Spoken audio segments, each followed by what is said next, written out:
आनंदवन नावाचं जंगल होतं. जंगलाचा राजा सिंहराज होता.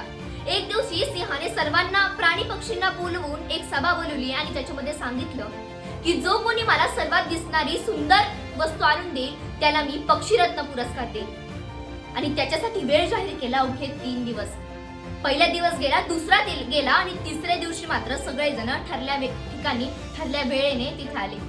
कोणी सुंदर शंख आणला होता, तर मोत्यांची माळ, गुलाबाचे फूल आणि मोरपीस अशा अनेक छान छान सुंदर सुंदर दिसणाऱ्या वस्तू तेथे प्राणी आणि पक्ष्यांनी आणल्या होत्या. पण कावळ्याने मात्र त्याचे स्वतःचेच काळे कुट्ट कुरूप पिल्लू आणले होते. सर्वजण त्याला हसत होते, पण त्याने मात्र धीर सोडला नव्हता. आणि सिंहराजाने अखेर निकाल जाहीर केला आणि तो निकाल ऐकून सगळ्यांचे डोळे फुटले. कारण पक्षीरत्न पुरस्कार गेला होता कावळ्याला.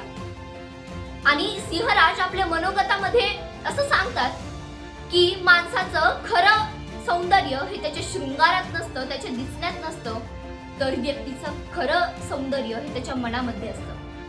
मित्रांनो, ही गोष्ट काल्पनिक आहे, पण आपल्याला खूप मोठा बोध देऊन जाते. आपण एखाद्या व्यक्तीकडे त्याच्या सुंदरतेने, त्याच्या दिसण्याहून बघतो, पण खरं तर एखाद्या व्यक्तीकडे आपण मनाने पाहिलं पाहिजे. धन्यवाद.